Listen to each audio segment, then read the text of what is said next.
আল্লাহ পাক রব্বুল আলামিন সূরা আম্বিয়ার শেষ পৃষ্ঠার মধ্যে বলেন, ওয়ামা আরসালনাকা ইল্লা রাহমাতাল লিল আলামিন।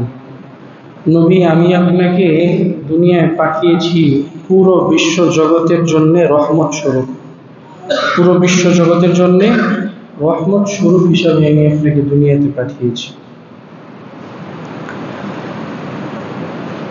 তাফসীর তবারির মধ্যে ইমাম তবারি রাহমাতুল্লাহি আলাইহি এই আয়াতের তাফসীরের মধ্যে বলেন, أن الله أرسل رسوله محمدا صلى الله عليه وسلم رحمة لجميع العالم مؤمنهم وكافرهم। محمد رسول الله صلى الله عليه وسلم के अल्लाह रब्बुल आलमीन পুরো গোটা জাতির জন্য কল্যাণ রহমত হিসেবে পাঠিয়েছেন। লিজামিল আলামিন মুমিনিহিম ওয়া কাফিরিহিম, মুমিন এবং কাফির উভয়ের জন্য রহমত হিসেবে পাঠিয়েছেন। কাকে? মুহাম্মদ রাসূলুল্লাহ সাল্লাল্লাহু আলাইহি ওয়াসাল্লাম। ওনাকে কাফের এবং মুমিন উভয়ের জন্যই রহমত হিসেবে পাঠিয়েছেন। এরপরে বলতেছে, ব্যাখ্যা করতেছে, ফাআম্মা মুমিনুহুম ফাকাদ হাদাহুল্লাহু বিহি, মুমিনদের জন্য রহমত হইল ফাকাদ হাদাহুল্লাহু বিহি, আল্লাহ পাক রব্বুল আলামিন মুমিনদেরকে হেদায়েত দিয়েছেন মুহাম্মদুর রাসূলুল্লাহর মাধ্যমে। হেদায়েত দিয়েছেন কার মাধ্যমে? মুহাম্মদুর রাসূলুল্লাহ সাল্লাল্লাহু আলাইহি ওয়াসাল্লাম। কোরআন নাযিল করেছেন কে? আল্লাহ। কোরআন নাযিল করেছেন কে? কার উপর নাযিল করেছেন? মুহাম্মদ সাল্লাল্লাহু আলাইহি ওয়াসাল্লাম। তো মুহাম্মদুর রাসূলুল্লাহ সাল্লাল্লাহু আলাইহি ওয়াসাল্লামের মাধ্যমে আমরা কোরআন পেয়েছি, ওনার মাধ্যমে আমরা হাদিস পেয়েছি, এগুলোর উপর আমল করতেছি। এগুলোর উপর আমল করলে তো হেদায়েতের উপর থাকা। এরপরে বলেন, ওয়া আদখালাহুম বিল ঈমানি বিহি ওয়া বিল আমাল বিমা জাআ বিহি মিন ইনদিল্লাহি আল জান্নাহ। মুহাম্মদুর রাসূলুল্লাহ যে জিনিসগুলো আল্লাহ পাক রব্বুল আলামিনের কাছ থেকে এনেছেন, এগুলোর উপর ঈমান এনে যদি আমল করা যায়, আল্লাহ পাক রব্বুল আলামিন সাথে সাথে ওই উম্মতকে জান্নাতের মেহমান বানায় দেন। তাহলে মুমিনদের জন্য রহমত স্বরূপ কেমনে? আল্লাহ পাক মুমিনদেরকে হেদায়েত দিয়েছেন কার মাধ্যমে? কার মাধ্যমে? মুহাম্মদুর রাসূলুল্লাহ সাল্লাল্লাহু আলাইহি ওয়াসাল্লাম। এরপরে জান্নাতে প্রবেশ করাবেন কার মাধ্যমে? মুহাম্মদুর রাসূলুল্লাহ সাল্লাল্লাহু আলাইহি ওয়াসাল্লাম যা আনছেন এগুলোর উপর আমল করার মাধ্যমে জান্নাতে প্রবেশ করবেন। এগুলো মুমিনদের কথা। কাফেরদের সম্পর্কে উনি বলেন, ওয়া আম্মা কাফিরুহুম, আর কাফেরদের জন্য রহমত হলো ফাকাদ দাফা আনহুম আজিলাল বালা'i আল্লাযী কানা ইয়ানজিলু বিল উমামিল মুকাযযিবাতি রাসূলাহা মিন ক্বাবল।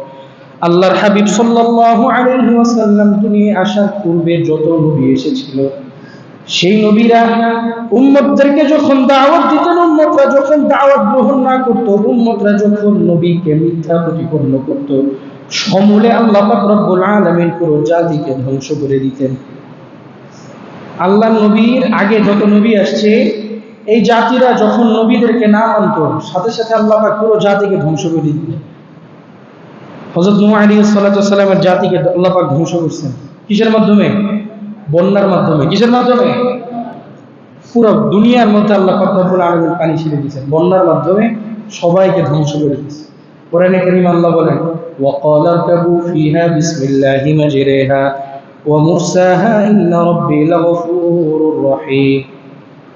ইরকাবু ফিহা বিসমিল্লাহি মাজরিহা, আল্লাহর নাম নিয়ে এই নৌকার মধ্যে আরোহণ করো।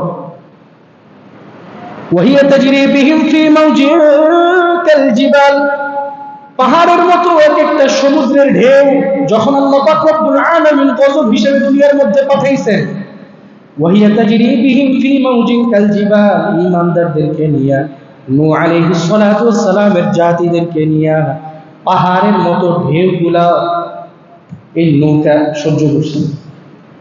এগুলো ট্যাকেল দিয়েছে নৌকা। ونادى نوح ابنه وكان في معزل يا بني اركب معنا ولا تكن مع الكافرين। যখন আল্লাহ পাক রব্বুল আলামিন আযাব দেওয়া শুরু করলেন, নূহ আলাইহিস সালাতু ওয়াস সালাম যখন দেখলেন পানি আসা আরম্ভ হয়ে গেছে, কোনো মানুষ আর বাঁচবে না, সন্তানকে ডাক দিয়ে বলে, ونادى نوح ابنه وكان في معزل يا بني اركب معنا ولا تكن مع الكافرين। ও কেনআন, আমাদের সাথে নৌকার মধ্যে উঠো, কাফেরদের সাথে থেকো না। কেনআন ডাক দিয়ে বলতেছে, নিজের সন্তান তো ডাক দিয়ে বলতেছে আমার সাথে নৌকায় উঠো, কাফেরদের সাথে থেকো না। কেনআন কি বলে? قال سآوي إلى جبل يعصمني من الماء সমস্যা নেই আব্বা, ঢেউ যদি চলে আসে, বন্যা যদি আরম্ভ হয়ে যায়, তাহলে আমি পাহাড়ের উপরে গিয়ে আশ্রয় নিব, আপনার সাথে যাব না, ইমানদারদের সাথে আমি যাব না। নূহ আলাইহিস সালাতু ওয়াস সালাম বলেন, قال لا عاصم اليوم من امر الله الا من رحم, আজকে কেবল একজনই রক্ষা করতে পারেন, তিনি কে? জোরে বলেন না, তিনি কে? আল্লাহ ছাড়া অন্য কোনো রক্ষাকারী আজকে, পাহাড় হোক, পর্বত হোক, যত বড় জায়গা হোক, আল্লাহ ছাড়া আজকে রক্ষা করার মতো কেউ। তো পুরো জাতিকে আল্লাহ ধ্বংস করে দিয়েছেন বন্যার মাধ্যমে, যাদেরকে বাঁচিয়েছেন মুষ্টিমেয় কয়েকজনকে নৌকার উপরে উঠে কিস্তি বানায় এদের উপরে উঠে বাঁচিয়েছেন। লূত আলাইহিস সালামের জাতিকে ধ্বংস করে দিয়েছেন, আদ সামুদ এদেরকে ধ্বংস করে দিয়েছেন, সমূলে উৎপাদন করে দিয়েছেন। কিন্তু মুহাম্মদুর রাসূলুল্লাহ সাল্লাল্লাহু আলাইহি ওয়াসাল্লাম কাফিরদের জন্য দোয়া করেছেন, উম্মতের জন্য দোয়া করছেন যে আল্লাহ, পূর্ববর্তী উম্মতকে আপনি সমূলে যেভাবে ধ্বংস করছেন, আমার উম্মতকে আপনি সেভাবে ধ্বংস করে দিন। এই জন্য আল্লাহ পাক রব্বুল আলামিন কাফেররা এত বেশি নাফরমানি করা সত্ত্বেও আল্লাহ ধ্বংস করেন না। তাহলে মুহাম্মদুর রাসূলুল্লাহ মুমিনদের জন্যও রহমত, কাফেরদের জন্যও কি? এবার আল্লাহ রাসূল সাল্লাল্লাহু আলাইহি ওয়াসাল্লামকে আমরা কেন ভালোবাসবো এই সম্পর্কে কিছু কথা শুনি। আল্লাহ রাসূল সাল্লাল্লাহু আলাইহি ওয়াসাল্লাম ওনার ব্যাপারে মুসলিম শরীফের একটা হাদিস, মুসলিম শরীফের 202 নম্বর হাদিস, এই হাদিসের মধ্যে সাহাবী বর্ণনা করেন, আন্না রাসূলুল্লাহ সাল্লাল্লাহু আলাইহি ওয়াসাল্লাম তাআলা, একদিন আল্লাহ রাসূল সাল্লাল্লাহু আলাইহি ওয়াসাল্লাম কালামুল্লাহ পাক তেলাওয়াত করতেছে, কোরআন শরীফ একদিন তেলাওয়াত করতেছে, তেলাওয়াত করতে করতে সূরা ইব্রাহিমের মধ্যে আসে। সূরা ইব্রাহিম তেলাওয়াতের সময় আল্লাহ রাসূল সাল্লাল্লাহু আলাইহি ওয়াসাল্লাম তেলাওয়াত করেন, রব্বি ইন্নাহুন্না আযলালনা কাসীরাম মিনান নাস।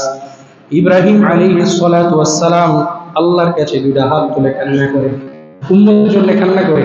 কোন নবী? কথা বলেন না, কোন নবী? ইব্রাহিম নবী। আল্লাহ রাসূল তেলাওয়াত করতেছে, রব্বি ইন্নাহুন্না, ইব্রাহিম নবী তেলাওয়াত করে, ও মালিক, ইন্নাহুন্না আযলালনা কাসীরাম মিনান নাস, মূর্তিরা আমাদের অধিকাংশ উম্মতকে, অধিকাংশ মানুষদেরকে গুমরাহ করে ফেলছে, জাহান্নামের দিকে নিয়ে যায়। মূর্তিরা অধিকাংশ উম্মতদেরকে জাহান্নামের দিকে নিয়ে যাচ্ছে। ফামান তাবিআনি ফাইন্নাহু মিন্নি, আল্লাহ পাক রব্বুল আলামিন আমাকে যারা অনুসরণ করে তারা তো বেঁচে গেল, তারা তো আমাদের অন্তর্ভুক্ত। ওয়ামান আসানি ফাইন্নাকা গফুরুর রহিম, আর আমাকে যারা অনুসরণ করে নাই, আমার দাওয়াত যারা গ্রহণ করে নাই, আমাকে যারা নাফরমানি করেছে আল্লাহ, তাদের ব্যাপারে তো আপনি ক্ষমাশীল। ইব্রাহিম আলাইহিস সালাম বলতেছে, যারা আমাকে অনুসরণ করছে তারা তো বেঁচে গেল, কিন্তু যারা আমার অনুসরণ করে নাই মালিক, তাদের ব্যাপারে তো আপনি ক্ষমাশীল। আচ্ছা, যারা নবীদের উপর ঈমান আনে নাই, আল্লাহর উপর ঈমান আনে নাই, তারা কি জান্নাতি না জাহান্নামী? তারপরেও ইব্রাহিম আলাইহিস সালাম কাফেরদের জন্য কান্না করতেছে যে আল্লাহ, আমার এই এত মানুষ, এত উম্মত, এরা সবাই জাহান্নামে চলে যাবে, এই জন্য ইব্রাহিম আলাইহিস সালাম কান্না করতেছে। বুঝে গেছে আমার কথা? এই আয়াতটা আল্লাহ রাসূল তেলাওয়াত করতেছিলেন, খেয়াল করেন, হাদিসের মধ্যেই বলতেছে এই আয়াতটা আল্লাহ রাসূল তেলাওয়াত করতেছিলেন। এরপর আরেকটা আয়াত আল্লাহ হাবিব পড়েন, ঈসা আলাইহিস সালাম আল্লাহর ডাক দিয়ে বলেন, ইন তুআযিবহুম ফাইন্নাহুম ইবাদুক, ও মালিক, এত কষ্ট করে উম্মতদেরকে আপনি সৃষ্টি করলেন, আপনার বান্দাদেরকে আপনি সৃষ্টি করলেন, আপনার বান্দারা আপনার নাফরমানি করে, আপনার নবীর নাফরমানি করে, অথচ এই বান্দাগুলোকে আপনি আযাব দিয়ে ধ্বংস করে দিবেন। ও মালিক, একটু এদিকে তাকান, তারা তো আপনারই বান্দা। ঈসা আলাইহিস সালাম আল্লাহরে বলে, আল্লাহ একটু এদিকে লক্ষ্য করেন, এরা তো আপনারই বান্দা। ঈসা আলাইহিস সালাম উম্মতের জন্য কান্না করে, ইব্রাহিম আলাইহিস সালাম উম্মতের জন্য কান্না করে। হাদিসটা খেয়াল করে। তো এই আয়াতগুলো পড়তে পড়তে রাসূলুল্লাহ সাল্লাল্লাহু আলাইহি ওয়াসাল্লাম দুই হাত উঠেছে, রাফা ইয়াদি, আল্লাহর হাবিব দুইটা হাত তুলে ওয়াকাল, ডাক দিয়ে বলেন, আল্লাহুম্মা উম্মতি উম্মতি, মালিক আমার উম্মত, আমার উম্মত, ফাদাকা। বলতে বলতে আল্লাহর হাবিব কান্না শুরু করে। এই কথা বলতে বলতে আল্লাহর হাবিব কি করছে? কান্না শুরু করছে। ইব্রাহিম আলাইহিস সালাম উম্মতের জন্য কান্না করে, ঈসা আলাইহিস সালাম উম্মতের জন্য কান্না করে। এই দুই নবীর আয়াত শুনে আল্লাহর হাবিব সাল্লাল্লাহু আলাইহি ওয়াসাল্লাম উম্মতি উম্মতি বলে কান্না আরম্ভ করে দেয়। قال الله تعالى يا جبريل আল্লাহ পাক রব্বুল আলামিন জিবরিলকে ডাক দিয়ে বলে, ও জিবরিল ইযহাব ইলা মুহাম্মদ ফাসালহু মা ইউবকিকা, তাড়াতাড়ি মুহাম্মদের কাছে যাও, যা বলো ফাসালহু মা ইউবকিকা, কোন জিনিস তারে কান্না করাইতেছে, কোন জিনিস তার চোখ দিয়ে পানি ফেলতেছে, তারে যা প্রশ্ন করো। ওয়া রাব্বুকা হুয়া আ'লাম। আচ্ছা, আল্লাহর নবী কেন কান্না করতেছেন এটা আল্লাহ জানেন কি জানেন না? তারপরেও আল্লাহ পাক রব্বুল আলামিন পাঠিয়েছে, বলতেছে তোমার আল্লাহ জানেন, তারপরেও যা মুহাম্মদকে প্রশ্ন করো। ফাসালা জিবরিল আলাইহিস সালাতু ওয়াস সালাম, জিবরিল এসে মুহাম্মদুর রাসূলুল্লাহকে প্রশ্ন করে, ইয়া রাসূলুল্লাহ আপনি কেন কান্না করেন? ফাআখবারাহু রাসূলুল্লাহ বিমা ক্বাল, মুহাম্মদুর রাসূলুল্লাহ সাল্লাল্লাহু আলাইহি ওয়াসাল্লাম বলেন, আমি আমার উম্মতের জন্য কান্না করি। জিবরিল যা বলে, মালিক আপনার বান্দাদের জন্য আপনার নবী কান্না করে। আল্লাহ পাক রব্বুল আলামিন জিবরিলকে ডাক দিয়ে বলে, ও জিবরিল এখানে আসো, ইযহাব, আবার যাও মুহাম্মদের কাছে, ফাকুল, মুহাম্মদকে জানিয়ে দাও, ইন্না সানুতিকা ফি উম্মাতিকা ওয়ালা নাসু, মুহাম্মদুর রাসূলুল্লাহকে সুসংবাদ দিয়ে দাও, কিয়ামতের ময়দানে আমি মুহাম্মদুর রাসূলুল্লাহর উম্মতের সাথে খারাপ আচরণ করব না, বরং উম্মতের সাথে এমন আচরণ করব যে আচরণ দেখে মুহাম্মদুর রাসূলুল্লাহ সন্তুষ্ট হয়ে যাবে। মুহাম্মদুর রাসূলুল্লাহ কান্না করতেছে, আল্লাহর কান্নাটা সহ্য হয় নাই, জিবরিলকে পাঠিয়ে দিয়েছে। যখন জিজ্ঞাসা করছে কেন, কয় উম্মতের জন্য কান্না করি। আল্লাহ পাক রব্বুল আলামিন সাথে সাথে সুসংবাদ দিয়ে দিয়েছেন, যা বলো কান্নাকাটি করা দরকার না, হাবিবের চোখের পানি সহ্য করতে পারি না, যা বলো উম্মতের জন্য যেহেতু কান্না করতেছে, আচ্ছা ঠিক আছে, কিয়ামতের ময়দানে উম্মতকে আমি মাফ করে জান্নাতের মেহমান বানিয়ে দিব। এরপরে যেন কান্না বন্ধ করে। কোন উম্মত? যে উম্মত মুহাম্মদুর রাসূলুল্লাহর সুন্নাত সর্বদা ছোট করে, মুহাম্মদুর রাসূলুল্লাহর সুন্নাতকে সর্বদা ছোট করে, মুহাম্মদুর রাসূলুল্লাহকে তুচ্ছ-তাচ্ছিল্য করে, ওই উম্মতের জন্য কান্না করতেছে আল্লাহ রাসূল সাল্লাল্লাহু আলাইহি ওয়াসাল্লাম। তাহলে নবী আমাদেরকে কম ভালোবাসাটা বেশি, এই জন্য নবীকে মহব্বত করা চাই, নবীকে মহব্বত করা দরকার। আল্লাহ, আরেকটা হাদিস আছে, বর্ণনা আসছে, আল্লাহ রাসূল সাল্লাল্লাহু আলাইহি ওয়াসাল্লাম বলেন সাহাবায়ে কেরামদেরকে ডাক দিয়ে, মাসালি ওয়া মাসালুকুম কামাসালি রাজুলিন আওকাদা নারা, আমার এবং তোমাদের উদাহরণ হইল, আল্লাহর হাবিব বলতেছে, কামাসালি রাজুলিন আওকাদা নারা, ওই ব্যক্তির মতো, আওকাদা নারা, যে ব্যক্তি একটা আগুনের কুণ্ডলী পাকাইছে, বড় একটা আগুন জ্বালাইছে, ওই ব্যক্তির মতো, যে ব্যক্তি বড় একটা আগুন জ্বালাইছে। ফাজআলাল জালাদিব ওয়াল ফারাশু ইয়াকউনা ফিহা, আল্লাহর হাবিব সাল্লাল্লাহু আলাইহি ওয়াসাল্লাম বলেন, আগুন দেখে ফড়িং এবং অন্যান্য কীটপতঙ্গগুলো ঝাঁপ দিয়ে আগুনের মধ্যে পড়তেছে। দেখবেন আগুন জ্বালাইলে গ্রাম দেশে আপনারা যারা আগুন জ্বালেন, অথবা ওই রান্না বান্না করার জন্য বড় ডেকের সামনে যখন আগুন জ্বালান, উঠানের মধ্যে কীটপতঙ্গ এসে উড়ে উড়ে পড়ে না? পরে কি পড়ে না? পড়ে। তখন বলতেছে আল্লাহ রাসূল, আমার এবং তোমাদের উদাহরণ হইল ওই ব্যক্তির মতো, যে ব্যক্তি বড় একটা আগুনের কুণ্ডলী জ্বালাইছে, জ্বালানোর পরে ওইখানে কীটপতঙ্গগুলো উড়ে উড়ে এসে পড়তেছে।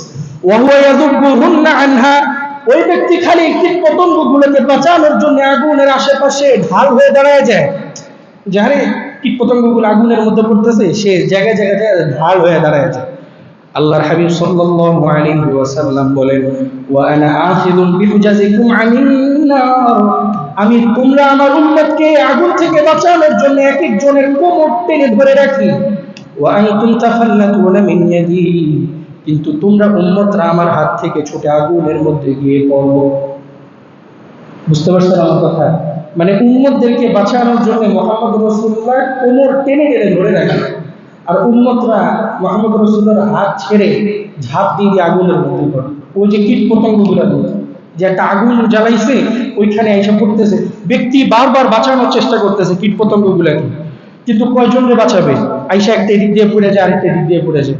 রাসূলুল্লাহ সাল্লাল্লাহু আলাইহি ওয়াসাল্লাম বলতেছে, আমিও ওই ব্যক্তির মতো তোমাদেরকে কীটপতঙ্গগুলো সে যেরকম বাঁচাইতে চায়, আমি তোমাদের কোমর ধরে ধরে জাহান্নামের আগুন থেকে বাঁচাইতে চাই, কিন্তু পারি না। তোমরা আমার হাত থেকে ছুটে যাও, তোমরা আমার হাত থেকে কি করো? ছুটে যাও। বুখারীর মজার একটা হাদিস শুনেন, 3231 3231 নম্বর হাদিস 3231। এই হাদিসের মধ্যে আসছে একবার আল্লাহ রাসূল সাল্লাল্লাহু আলাইহি ওয়াসাল্লামকে প্রশ্ন করা হয়েছিল। দেখেন উম্মত কি পরিমাণ মহব্বত করে। ঘটনাটা অনেক জানেন, অনেকে শুনছেন বিভিন্ন ওয়াজ মাহফিলে। এক সাহাবী আল্লাহর হাবিবকে প্রশ্ন করছে, হাল আতা আলাইকা ইয়াউমুন কানা আশাদ্দা মিন ইয়াউমি উহুদ। ওগো আল্লাহর হাবিব, উহুদের ময়দানে আপনার দাঁত মোবারক শহীদ হয়েছিল, উহুদের ময়দানে আপনাকে অনেকবার আঘাত করা হয়েছিল, শরীর রক্তাক্ত হয়ে গেছিল, অনেক কষ্ট পেয়েছিলেন। উহুদের ময়দানের চেয়ে বেশি কষ্ট পেয়েছিলেন এমন কোনো দিন আছে কিনা? আল্লাহ হাবিব সাল্লাল্লাহু আলাইহি ওয়াসাল্লাম বলেন, ওয়া কানা আশাদ্দু মা লাকিতু মিনহুম ইয়াউমাল আকাবা। উহুদের ময়দান থেকে ইয়াউমে আকাবার দিন আমি সবচেয়ে বেশি কষ্ট পেয়েছিলাম। কোন দিন?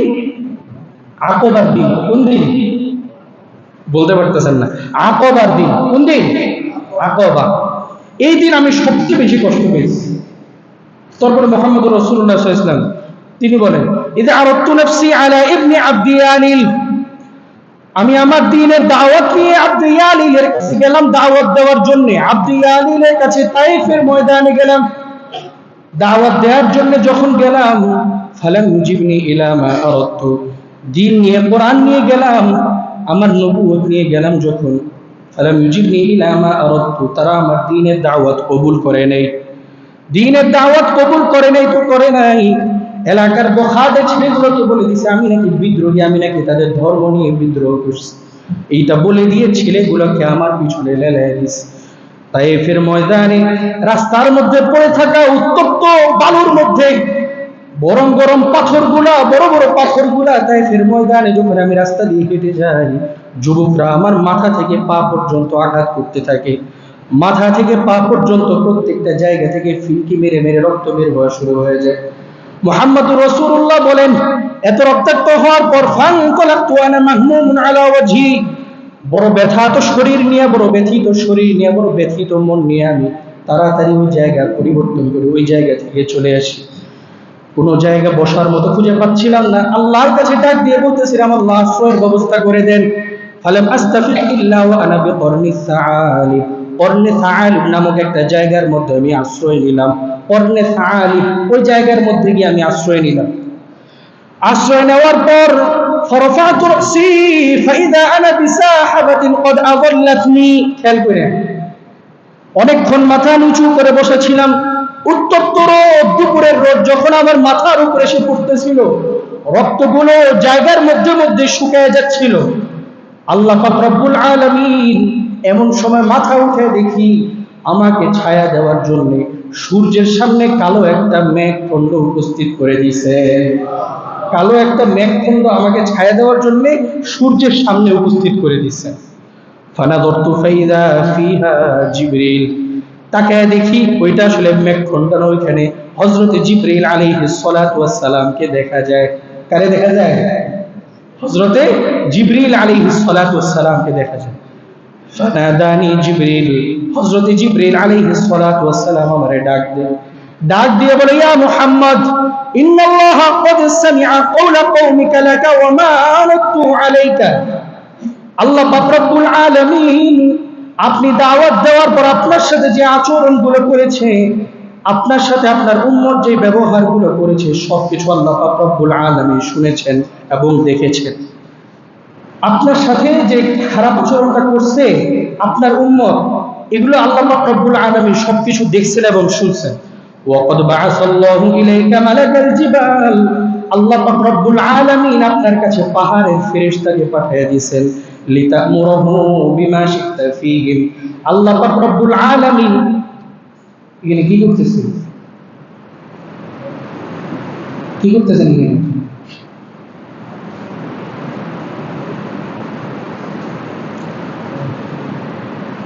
আমার অমনোযোগী করেন না, আমি তো রেডিও না, আমি রেডিও। অমনোযোগী করেন, নড়াচড়া করেন না, আমি ভুলে যাই, মাথা থেকে চলে যায়। খেয়াল করেন হাদিসটা। ওয়াকাদ বাআসাল্লাহু ইলাইকা মালাকাল জিবাল, আল্লাহ পাক রব্বুল আলামিন পাহাড়ের ফেরেশতা আপনাকে পাঠিয়ে দিয়েছেন। লিতা'মুরহু বিমা শি'তা ফীহিম, পাহাড়ের ফেরেশতাকে আপনি যে আদেশ করবেন সেই আদেশই শুনবে। কে? পাহাড়ের ফেরেশতা আল্লাহ পাক রব্বুল আলামিন পাঠিয়ে দিয়েছেন। এটা আসছিল কে? ফেরেশতা কে আসছিল? কে আসছিল? জিবরিল আলাইহিস সালাতু ওয়াসসালাম। এবার দেখেন আল্লাহ রাসূল সাল্লাল্লাহু আলাইহি ওয়াসাল্লাম বসা, জিবরিল আলাইহিস সালাম বলতেছে পাহাড়ের ফেরেশতা পাঠিয়ে দিয়েছেন, আপনি যে আদেশ করবেন তাই শুনবে। ফানাদানি মালাকুল জিবাল, পাহাড়ের ফেরেশতা এসে সালাম দেয়, ও মুহাম্মদ, ইন্নাল্লাহা ক্বাদ সামিআ কওলা কওমিকা লাকা ওয়া মা রাদ্দু আলাইকা। আল্লাহ পাক রব্বুল আলামিন আপনি আপনার উম্মতকে দাওয়াত দেওয়ার পর আপনার উম্মত আপনার সাথে যে আচরণ করেছে সব শুনেছেন এবং দেখেছেন। ওয়াকাদ বা'আসানি, আমাকে আল্লাহ পাক রব্বুল আলামিন পাঠিয়ে দিয়েছেন, ইন শি'তা আন উতবিকা আলাইহিমুল আখবাশাইন, আপনি যদি একবার আমাকে হুকুম করেন তায়েফের দুই পাশে যে দুইটা পাহাড়, এই দুইটা পাহাড় কষা দিয়ে পুরো তায়েফবাসীকে আমি হত্যা করব। পাহাড়ের ফেরেশতা বলতেছে আপনি যদি একবার হুকুম করেন তাহলে আমি এগুলারে ঘষা দিয়ে এই জায়গার মধ্যে মেরে ফেলব। পাঠাইছে কে? আল্লাহ পাক রব্বুল আলামিন, মুহাম্মদুর রাসূলুল্লাহ সাল্লাল্লাহু আলাইহি ওয়াসাল্লাম। আল্লাহ রাসূল সাল্লাল্লাহু আলাইহি ওয়াসাল্লাম রক্তাক্ত হইছে, তায়েফের ময়দানে পাথর মেরে অন্যায়ভাবে রাসূল সাল্লাল্লাহু আলাইহি ওয়াসাল্লামকে রক্তাক্ত করছে। রাসূল সাল্লাল্লাহু আলাইহি ওয়াসাল্লামের উত্তর ছিল, লা বাল আরজু আইয়াখরিজাহুমুল্লাহু মিন আসলাবিহিম মান ইয়াবুদুল্লাহা ওয়াহদাহু ওয়া লা ইউশরিকু বিহি শাইআ। না না না না, এটা কইরো না, বরং আমি আশা করি আজকে তায়েফবাসী আমার দ্বীনের উপর, দাওয়াতের উপর তারা কবুল করে নাই, আমার দাওয়াতের উপর তারা মুসলমান হয় নাই, কিন্তু আমি আশা করি তায়েফবাসী না করলেও তায়েফবাসীর পরে যে প্রজন্ম আসবে ওই প্রজন্ম আমার দ্বীনের উপর ইসলাম ধর্ম গ্রহণ করে মুসলমান হয়ে যাবে। দেখে গেছে তায়েফবাসী এই দোয়ার কারণে, আল্লাহ রাসূলের এই ধৈর্যের কারণে একটা সময় দেখা গেছে দলে দলে তায়েফবাসী কালিমা পড়ে মুসলমান হয়ে গেছে। আজকে তায়েফে আল্লাহ রাসূল সাল্লাল্লাহু আলাইহি ওয়াসাল্লামের জয় জয়কার, পুরো জায়গায় যেখানে আল্লাহ রাসূল সাল্লাল্লাহু আলাইহি ওয়াসাল্লাম অত্যাচার, প্রত্যেকটা জায়গায় রাসূল সাল্লাল্লাহু আলাইহি ওয়াসাল্লাম চাইলে উম্মতের জন্য ওই সময় আল্লাহ পাক রব্বুল আলামিনকে বলতে পারতেন, আল্লাহ শাস্তি দিয়ে দেন, আমার এত কষ্ট দিয়েছে, আমি তো আপনার দ্বীনের দাওয়াত দিতে আসছিলাম, আমার এত কষ্ট দিয়েছে, শাস্তি দিয়ে দেন। না, আল্লাহ পাক করেনি, আল্লাহ রাসূল সাল্লাল্লাহু আলাইহি ওয়াসাল্লাম এটা করে নাই উম্মতের জন্য। অন্য হাদিসে আসছে, আল্লাহুম্মা গফিরলি উম্মতি ফাইন্নাহুম লা ইয়ালামুন। আল্লাহ পাক রব্বুল আলামিনের কাছে আল্লাহ রাসূল দুইটা হাত তুলছে, তুইলা বলতেছে, আল্লাহ আমার উম্মতকে মাফ করে দেন, এরা বুঝতে পারেনি, আমারে চিনতে পারেনি, এরা আমার উম্মত, এরা আমাকে চিনতে পারেনি। রাসূলুল্লাহ সাল্লাল্লাহু আলাইহি ওয়াসাল্লাম উম্মতের জন্য কি পরিমাণ মহব্বত, কম না বেশি? এই জন্য ভালোবাসবো কাকে বেশি? রাসূলুল্লাহ সাল্লাল্লাহু আলাইহি ওয়াসাল্লাম। আল্লাহ পাক রব্বুল আলামিন আমাদের সবাইকে রাসূলুল্লাহ সাল্লাল্লাহু আলাইহি ওয়াসাল্লামকে ভালোবাসার তৌফিক দান করুন। অন্য হাদিসে আল্লাহ রাসূল সাল্লাল্লাহু আলাইহি ওয়াসাল্লাম বলেন, লিকুল্লি নাবিয়্যিন দাওয়াতুন মুস্তাজাবা ইয়াদউ বিহা ফায়ুস্তাজাবু লাহু। প্রত্যেকটা নবীকে আল্লাহ পাক রব্বুল আলামিন এক একটা স্পেশাল দোয়া দিয়েছেন, প্রত্যেকটা নবীকে একটা করে স্পেশাল কি দিয়েছেন? দোয়া দিয়েছেন। ইয়াদউ বিহা ফায়ুস্তাজাবু লাহু, ওই নবী যখন ওই দোয়াটা করত আল্লাহ পাক রব্বুল আলামিন সাথে সাথে কবুল করে নিতেন। যখনই দোয়া করত ওই দোয়াটা সাথে সাথে কবুল করে নিতেন। আল্লাহর হাবিব বলেন, ওয়া ইন্নী ইখতাবাতু দাওয়াতি শাফাআতান লিউম্মতি ইয়াউমাল কিয়ামাহ। আমাকে যে স্পেশাল দোয়াটা দিয়েছিল এই দোয়াটা দুনিয়ার মধ্যে আমি করি নাই, বরং কিয়ামতের ময়দানে যখন আমার উম্মত বিপদগ্রস্ত হবে, বিপদে পড়বে, আমার উম্মতকে সুপারিশ করার জন্য আমি ওই কবুল দোয়াটা সর্বপ্রথম আল্লাহ পাক রব্বুল আলামিনের কাছে করে উম্মতকে নিয়ে আমি জান্নাতে প্রবেশ করে ফেলব। উম্মতের জন্য ওই সময় দোয়া করব যখন উম্মত বিপদে পড়ে, কিয়ামতের ময়দানে ওই দোয়াটা উনি না করে। আচ্ছা, আল্লাহ রাসূল সাল্লাল্লাহু আলাইহি ওয়াসাল্লামের দুনিয়ার জিন্দেগি কিরকম ছিল? মক্কা শরীফে মক্কায় যতদিন ছিলেন ততদিন নির্যাতিত হয়েছেন কি হন নাই? খাবারের অভাবে ছিলেন, 2-3 দিন টানা ঘরের মধ্যে চুলার আগুন জ্বলেনি, পেটের মধ্যে পাথর বাঁধছেন না? কথা বলে নেই, বাঁধছে কি বাঁধে নেই? খন্দকের যুদ্ধে রাসূল সাল্লাল্লাহু আলাইহি ওয়াসাল্লাম পেটের মধ্যে পাথর বাঁধছে। এত পরিমাণ খাবারের কষ্ট করছে। আল্লাহ রাসূল চাইলে এই দোয়াটা নিয়ে বলতে পারতেন, আল্লাহ দুনিয়ার জিন্দেগিটা আপনি আমার জন্য সুন্দর করে দেন। তো এই দোয়াটা আল্লাহ কবুল করতো কি করতো না? কথা বলে না, করতো কি করতো না? পুরো জিন্দেগির সব কষ্ট শেষ। অথচ এ দোয়াটা রেখে দিয়েছে যে কিয়ামতের ময়দানে সবচেয়ে কঠিন মুহূর্ত হবে কিয়ামতের ময়দান, যে সময় বান্দা উম্মতরা সবচেয়ে বেশি কষ্ট পাবে।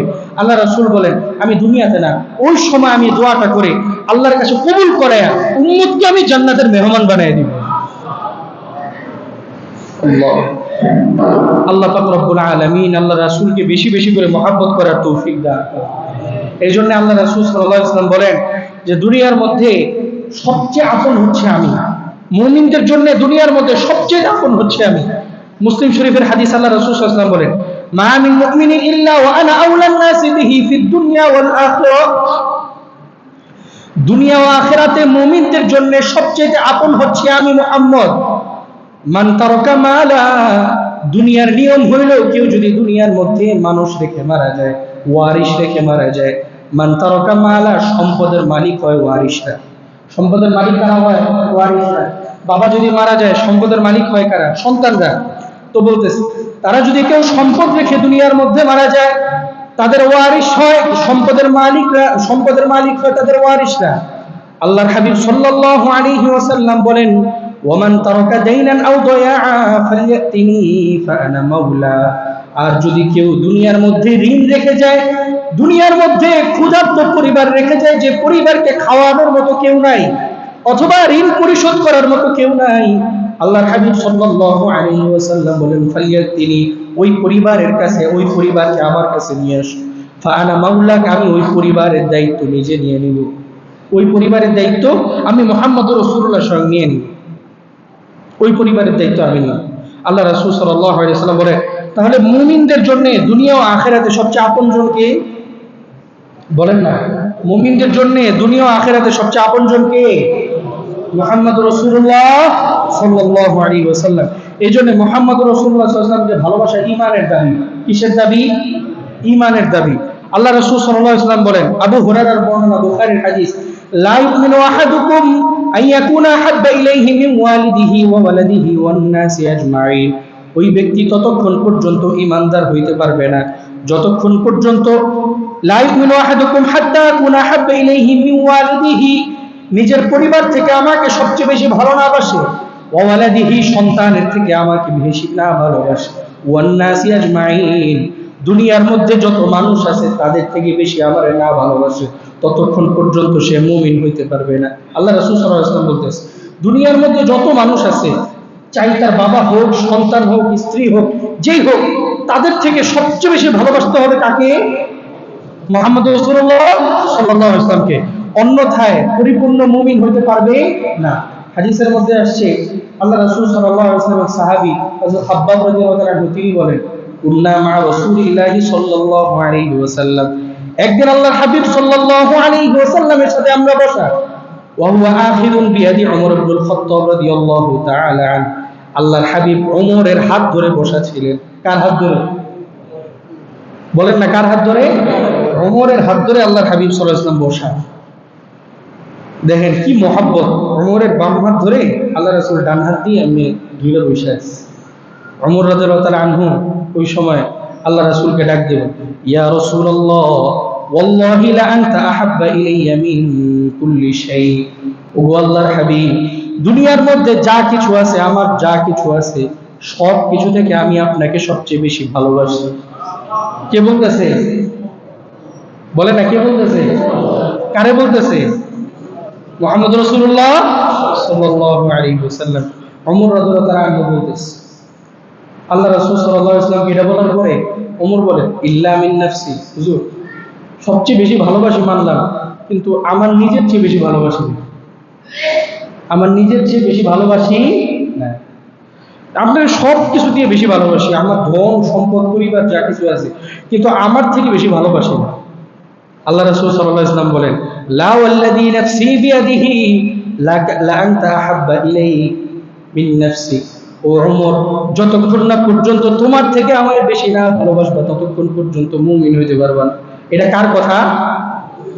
মুহাম্মদ রাসূলুল্লাহ বলতেছে, ওমর কি কইলা তুমি এটা? তাহলে তো তুমি পরিপূর্ণ ঈমানদার এখনো হইতে পারো না। ওমর রাদিয়াল্লাহু তাআলা আনহু রে আল্লাহ রাসূল সাল্লাল্লাহু আলাইহি ওয়াসাল্লাম বলতেছে, তাহলে তো তুমি এখনো পরিপূর্ণ ঈমানদার হইতে পারো নাই, আমারে কেমনে ভালোবাসো? আল্লাহ রাসূল সাল্লাল্লাহু আলাইহি ওয়াসাল্লামের এই কথা শোনার পরে ওমর রাদিয়াল্লাহু তাআলা টেনশনে পড়ে গেছে। হাই হাই, তার মানে আমি এখনো পরিপূর্ণ ঈমানদার হইতে পারিনি। ওমর রাদিয়াল্লাহু আনহু কিছুক্ষণ চিন্তা করে আল্লাহ রাসূল সাল্লাল্লাহু আলাইহি ওয়াসাল্লাম বলতেছে, আল আনা ইয়া রাসূলুল্লাহ, আল্লাহ রাসূল বেশি চিন্তা করার দরকার নেই, আমি চিন্তা করে দেখলাম আমি আমার চেয়ে আপনারে বেশি ভালোবাসি। আল্লাহ রাসূল বলতেছে আল-আনা ইয়া উমর, উমর এখন পরিপূর্ণ মুসলমান হতে পারছে, এখন পরিপূর্ণ কি হতে পারছো? মুসলমান, মুমিন হতে পারছে। এই জন্যে ধন সম্পদ পরিবার পরিজন সকল মানুষদের থেকে সবচেয়ে বেশি ভালোবাসতে হবে কাকে? মুহাম্মদ রাসূলুল্লাহ। অন্যথায় পরিপূর্ণ ঈমানদার হওয়া যাবে, পরিপূর্ণ ঈমানদার হওয়া যাবে না। এই জন্যে ভালোবাসা থাকতে হবে মুহাম্মদ রাসূলুল্লাহর সাথে। হাদিসের মধ্যে আনাস ইবনে মালিক রাদিয়াল্লাহু আনহু বলেন আল মারউ মা'a মান আহাব্বা, আল্লাহ রাসূল সাল্লাল্লাহু আলাইহি ওয়াসাল্লাম বলেন আল মারউ মা'a মান আহাব্বা, যে যার সাথে ভালোবাসে, যার সাথে যার মহব্বত, তার সাথে তার কিয়ামত, তার সাথে তার কি একটা বাংলা প্রবাদ আছে, এটা কিন্তু হাদিস, যার সাথে যার মহব্বত তার সাথে তার কিয়ামত। এখন আপনি দেখতে হবে আপনার জিন্দেগির চলাফেরা কার মতো, আপনার জিন্দেগির চলাফেরা, আপনার চুলের স্টাইল, আপনার পোশাক আশাক, এগুলো যদি দুনিয়ার কোনো ফাসিক ফুজ্জারের মতো হয়, তাহলে কিয়ামত কি মুহাম্মদ রাসূলুল্লাহর সাথে হবে? কথা বলে না, কিয়ামত কি মুহাম্মদ রাসূলুল্লাহর সাথে হবে? যার সাথে যার মহব্বত কিয়ামত তার সাথে হবে। আপনি চুলের স্টাইল করছেন এক আল্লাহর বান্দার মতো, মাশাআল্লাহ খুব ভালো খেলে ফুটবল, আপনি এর দিকে চুলের স্টাইল বানাইলেন, আপনার তার সাথে কিয়ামতের ময়দানে উপস্থিত হতে হবে। আপনি বিসর্জন দিয়েছেন তারে ফুটবল খেলার জন্যে, তারপরে ক্রিকেট ম্যাচ দেখার জন্যে, মোবাইলের নেশায় পড়ে ফেসবুকের ব্যস্ততায় আপনি নামাজ ছাড়ছেন, আল্লাহ রাসূল সাল্লাল্লাহু আলাইহি ওয়াসাল্লামের সুন্নতকে আঁকড়ে ধরেননি। তো কিয়ামতের ময়দানে ফেসবুকের মালিককে মার্ক জুকারবার্গ না, এর লগে আপনার হাসরের ময়দানে দাঁড়াইবেন, মাশাআল্লাহ অনেক বড় ফেসবুক কোম্পানির মালিক, মেটা কোম্পানি, মেটার মালিক, এর লগে আপনি দাঁড়াইছেন হাসরের ময়দানে, জান্নাত পেয়ে যাবেন নাকি? কথা বলে না, জান্নাত পাবেন?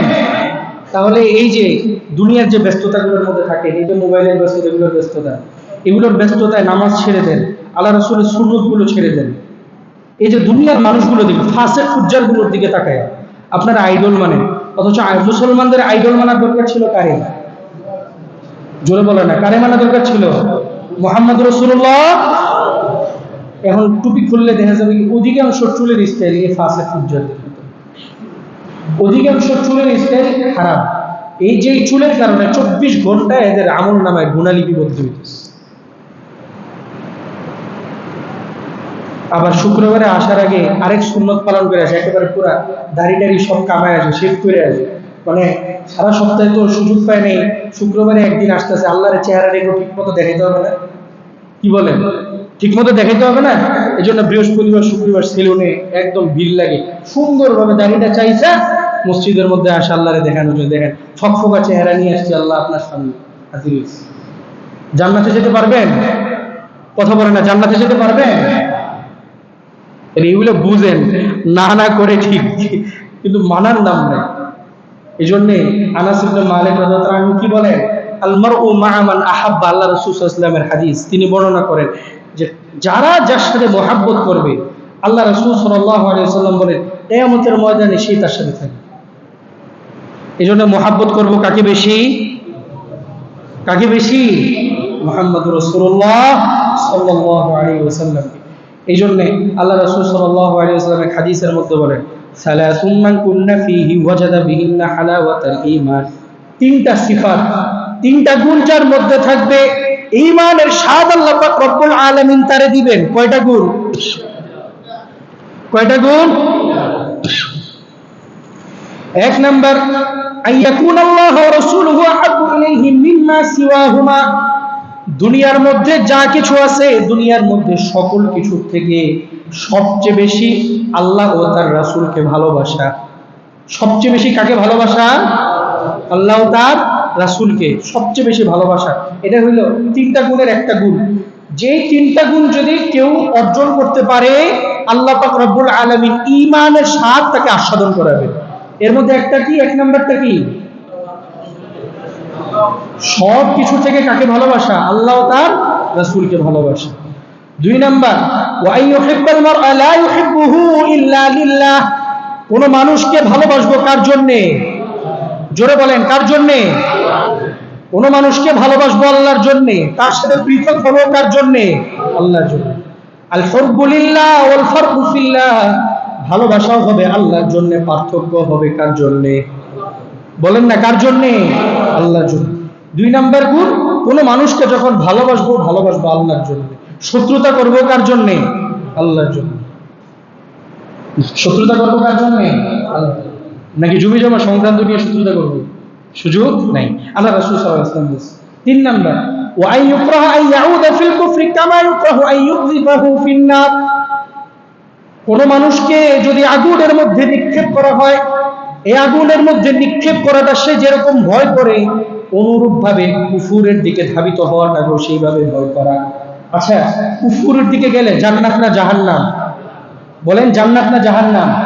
আল্লাহ রাসূল সাল্লাল্লাহু আলাইহি ওয়াসাল্লাম বলতেছে, কাউকে যদি জীবন্ত অবস্থায় আগুনে নিক্ষেপ করে, এটা যেরকম সে ভয় করবে, কুফুরের দিকে যাওয়াটাকেও সেরকম ভয় করা। এই 3টা গুণ যখন নিজেদের মধ্যে আনতে পারবো, তখনই আল্লাহ পাক রব্বুল আলামিন ঈমানের স্বাদ আমাদেরকে আস্বাদন করাবেন। ঈমানের স্বাদ আমাদেরকে আস্বাদন করাবেন। তাহলে 1 নম্বরের মধ্যেই আসছে, দুনিয়ার মধ্যে যা কিছু আছে সব থেকে বেশি আল্লাহ ও তার রাসূলকে ভালোবাসা।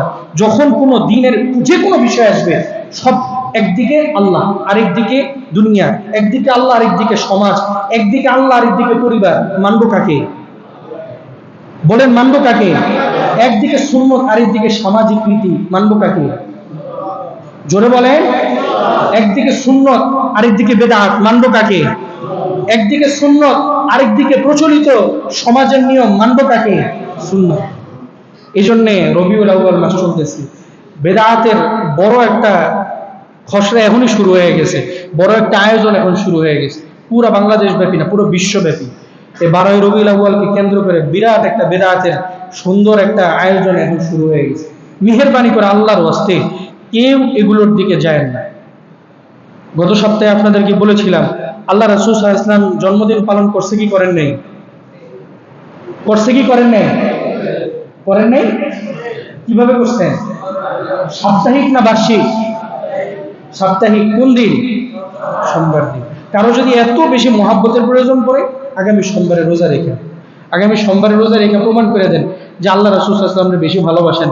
আল্লাহ রাসূল সাল্লাল্লাহু আলাইহি ওয়াসাল্লাম সোমবারে রোজা রাখতেন, জন্মদিন উপলক্ষে আপনিও রোজা রাখেন। সমস্যা কি? আল্লাহ রাসূল সাল্লাল্লাহু আলাইহি ওয়াসাল্লাম জন্মদিন পালন করছেন, করেন আপনি জন্মদিন পালন। কিন্তু মেহেরবানি করে প্রচলিত বেদাতের মধ্যে কেউ পা দিয়েন না। আল্লাহর ওয়াস্তে বলতেছি, এই বেদাতগুলোর মধ্যে কেউ পা দিয়েন না। আরেকটা ব্যাপার হচ্ছে, আপনারা ইদানিং জানেন যে পুরো বাংলাদেশ জুড়ে বিভিন্ন মাজারের মধ্যে হামলা হইতেছে, শুনছেন না আপনারা? এটা একদিক দিয়ে যেরকম ভালো, অর্থাৎ বেদাত থেকে মানুষদেরকে বাঁচানোর জন্য এই সুন্দর একটা পন্থা, আরেক দিক দিয়ে খারাপ। বর্তমান রাজনৈতিক বিশ্লেষণে বিচার বিবেচনায় এই জিনিসটা খুব খারাপ হইতেছে। যে যেভাবে যায়, আপনাদের রূপগঞ্জ একটা মাজারে হামলা হয়েছে, আপনারা শুনছেন কিনা জানি না। রূপগঞ্জ একটা মাজারে হামলা হয়ে ওখানে আগুন দিয়েছে, জায়গাটার নাম আমার মনে নেই, এই যে হ্যাঁ পূর্বাচল, ওখানে হামলা হয়ে ওখানে আগুন দিয়ে দিছে। দেখেন, প্রত্যেকটা মাজার কেন্দ্রিক এরা হারাম কাজ করে, বেদাতের মধ্যে লিপ্ত হয়, কুফুরি কাজ করে। এটা অস্বীকার করার কোনো সুযোগ নেই, অস্বীকার করার কোনো কি নেই, সুযোগ নেই। এই যে ইসের মধ্যে গেলাম একবার, ইসের উদ্দেশ্যে মাহফিলের উদ্দেশ্যে গেছিলাম মিরপুর, ওই যে শাহ আলী মাজার নাম শুনছেন না? ওইখানে দেখলাম বিরাট ওই মানে গেটের মধ্যেই এরকম লম্বা একটা মোমবাতি রাখছে, তো যে যাইতেছে সে ওইখানে মানে একদম সালাম দিয়ে তারপরে আগুন নিয়ে মাথার মধ্যে ঠুকায় তারপরে যেতেছে। আচ্ছা, এগুলো কি মুসলমানদের কালচার না হিন্দুদের কালচার? জোরে বলেন, কাদের কালচার? এই মাজার কেন্দ্রিক প্রত্যেকটা এলাকায় এলাকায় আপনি যাবেন, রবিউল আউয়াল উপলক্ষ করে কিছুক্ষণ মিলাদ মাহফিল হয়, শুরুর দিকে সারা রাত এরা গান বাজায়। গতকাল রাতে বহু ওলামায়ে কেরাম ঘুমাইতে পারেনি এই গানের জন্য, জানেন? মুন্সিগঞ্জের এক আলেম ফোন দিয়েছে আমাদের মুফতি হাবিবুল্লাহ সাহেব, ফোন দিয়ে আমার রাতের বেলা বলতেছে, আমরা তো ভালোই ঘুমাইতেছেন, ঘুমাইতে পারতেছি না, কি হয়েছে? এই ঘরের পাশে মাজারে তো ওলামায়ে কেরাম আপনারা কি করতেছেন? হামলা করলে তো মুসিবত, উপর থেকে নিষেধ আসছে, ওলামায়ে কেরাম নিষেধ করছে। কারণ একযোগে আপনি যদি এরকম এখন হামলা করতে থাকেন, এটা বিশৃঙ্খলা তৈরি হবে না? কথা বলেন না, বিশৃঙ্খলা তৈরি হবে না? এই যে শাহপরান মাজারে সর্বপ্রথম সিলেটের ওলামায়ে কেরাম সবাই মিলে বসলো, শাহপরান মাজারের যে কমিটি আছে এদেরকে ডাকছে, ডাকার পরে এদেরকে শর্ত দিয়েছে, যদি মাজার শৃঙ্খলা বজায় রাখতে হবে, শর্ত হলে এখানে কোনো বেদাতি কাজ চালাতে পারবেন না, নারী পুরুষ একসাথে যে মেলামেশা গান বাজনা করে ওগুলো করতে পারবেন। কমিটি মানলো, সুন্দরভাবে পরিচালনা হতেছে। হুট করে কারা না কারা ভিতরে ঢুকায় মাজার ভাঙচুর করে এখন বর্তমানে হই হুল্লার ফেলায় গেছে। তো ওলামায়ে কেরামের নেতৃত্ব ছাড়া, ওলামায়ে কেরামের কাজ ছাড়া এগুলো করতে যায় না, আল্লাহর ওয়াস্তে। ওলামায়ে কেরাম রাজনৈতিক বিশ্লেষণে যখন দেখবে না এখন এটা করা উচিত, করেন, সমস্যা কি? আমার মূল মাকসাদ কি? বেদাত বন্ধ করা। মূল মাকসাদ কি? কথা বলে না। মূল মাকসাদ কি? মাজার কেন্দ্রিক বেদাত বন্ধ করা। এটা বন্ধ হলেই তো হয়েছে নাকি? তো যদি এগুলো হয় সমাজের মধ্যে, এলাকার যারা আছেন নেতৃত্বে বা তৌহিদি জনতা, আমরা তো সবাই মুসল্লি যারা আছি, আমরা সকলে মিলে তাদের সাথে বসবো, মেহেরবানি করে এলাকার মধ্যে উচ্চ আওয়াজে এই রবিউল আউয়ালকে কেন্দ্র করে, তারপরে আল্লাহ রাসূল সাল্লাল্লাহু আলাইহি ওয়াসাল্লামের এগুলোকে কেন্দ্র করে, জন্মদিনকে কেন্দ্র করে বাজাতে পারবেন না। শর্ত দেন, না মানলে পরে আইনি ব্যবস্থায় যান, কিন্তু মেহেরবানি করে নিজেরা কেউ এই কাজগুলো করতে যাবেন না। আল্লাহ পাক রব্বুল আলামিন যে কথাগুলো বললাম, এগুলোর উপর আমাদের সকলকে আমল করার তৌফিক দান করুন, এবং আমাদের সকলকে সুন্নতের উপর বাকি জীবন যাপন করার তৌফিক দান করুন। আমিন ওয়া আখিরু দাওয়ানা।